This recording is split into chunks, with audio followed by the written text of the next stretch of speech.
Le vol de la compagnie Pakistan International Airlines partait de Lahore et il s'est écrasé quelques minutes avant l'atterrissage. Il s'est abattu dans un quartier résidentiel pendant les dernières prières du vendredi du Ramadan et dans l'un des foyers du Covid-19. Les responsables de la compagnie aérienne ont déclaré que 99 personnes se trouvaient à bord et l'avion n'a touché aucun bâtiment. Les autorités pensent qu'au moins 2 personnes ont survécu. Il y avait des enfants, des hommes, des femmes, des personnes âgées à l'intérieur de l'avion quand il a commencé à arriver de la piste. Ils se sont mis à crier et à pleurer. Tout le monde a commencé à prier. Quand l'avion a pris feu et que j'ai défait ma ceinture de sécurité, je suis sorti de l'avion. J'ai sauté de près de 3 mètres. Après cela, une ambulance est arrivée et m'a emmené à l'hôpital.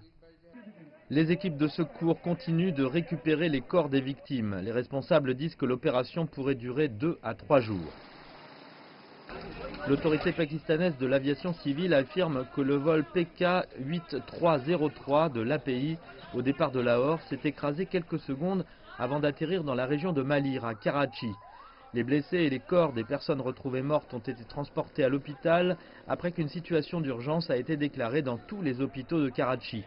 Les médias locaux ont diffusé un clip audio du pilote alors qu'il envoyait un appel de secours aux contrôleurs aériens juste avant l'écrasement.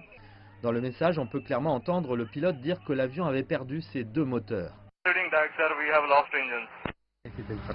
C'est un accident déchirant. Notre avion A320 s'est écrasé sur son approche finale. La dernière fois que nous avons entendu le pilote, il s'agissait d'un problème technique. Il a été informé que les 2 pistes étaient prêtes pour l'atterrissage, mais il a opté pour un contournement. Nous devons enquêter sur les raisons pour lesquelles il a choisi cette option.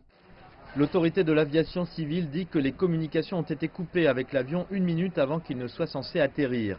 Des troupes de la force de réaction rapide de l'armée pakistanaise et des Rangers du Pakistan sont arrivés sur les lieux de l'écrasement peu de temps après pour aider l'administration civile dans les efforts de secours et de sauvetage.